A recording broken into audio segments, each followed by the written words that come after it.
বাজারে এখন প্রচুর আমড়া উঠতে শুরু করেছে, আর এই আমড়া দিয়ে আজকে আমি মজাদার একটি আচার তৈরি করে দেখাবো। হ্যালো ফ্রেন্ডস, স্বপ্নার রান্নাবান্না নতুন একটি রেসিপিতে সবাইকে স্বাগতম। আমড়া দিয়ে আচার তৈরি করার জন্য এখানে আমি 1 কেজি আমড়া ভালো করে ধুয়ে তারপর চিকন চিকন করে কেটে নিয়েছি। এরপর শুধুমাত্র জল দিয়ে আমড়াগুলোকে আমি ভাপিয়ে নিয়েছি, এতে করে আচারটা খুব তাড়াতাড়ি তৈরি হয়ে যাবে। আচারটা তৈরি করার আগে আমি প্রথমে মশলাটা তৈরি করে নিচ্ছি। তার জন্য প্যানে দিয়ে দিচ্ছি 3টি শুকনো মরিচ, 1 টুকরো দারুচিনি, 2টি তেজপাতা, 1 চা চামচ মৌরি, 1 চা চামচ ধনে ও 1 চা চামচ জিরা দিয়ে সমস্ত মশলা আমি হালকা করে টেলে নিচ্ছি। মশলাটা টেলে নেওয়া হয়ে গিয়েছে, এবার এটাকে নামিয়ে ঠান্ডা করে তারপরে আমি ব্লেন্ডারে গুঁড়ো করে নিচ্ছি। এবার আচারটা তৈরি করার জন্য প্যানে 1/3 কাপ সরিষার তেল দিয়ে তেলটা গরম করে নিচ্ছি। তেলটা গরম হয়ে গিয়েছে, এবার 1 চা চামচ পাঁচফোড়ন দিয়ে পাঁচফোড়নটাকে হালকা করে ভেজে নিচ্ছি।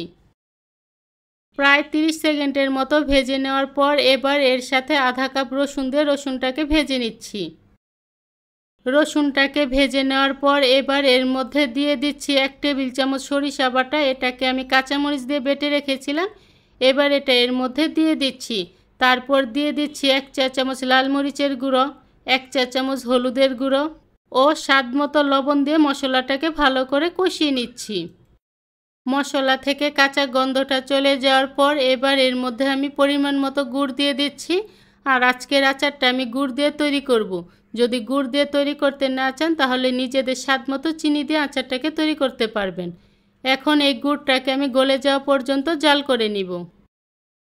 প্রায় 3 মিনিটের মতো জাল করে নেওয়ার পর এবার এর মধ্যে আমি 3 ছড়া তেঁতুল দিয়ে দিচ্ছি। যেহেতু আমড়াটা একটু মিষ্টি থাকে তাই তেঁতুলটা দিলে টকটা ঠিক থাকবে।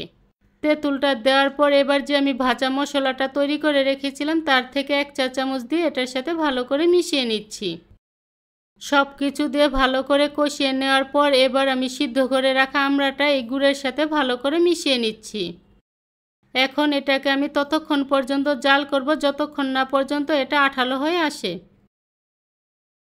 লো আঁচে আচারটাকে প্রায় 10 মিনিটের মতো জাল করে নেওয়ার পর আচারটা একদম নরম হয়ে গিয়েছে।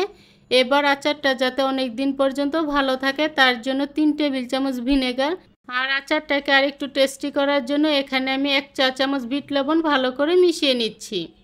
সব কিছু দিয়ে ভালো করে মিশিয়ে নেওয়ার পর আচারটা আমার প্রায় তৈরি হয়ে গিয়েছে। এবার বাকি থাকা ভাজা মশলাটা এর উপর ছড়িয়ে আমি এটাকে নামিয়ে নিচ্ছি। ব্যাস তৈরি হয়ে গিয়েছে অল্প উপকরণ দিয়ে মজাদার এই আমড়ার আচার।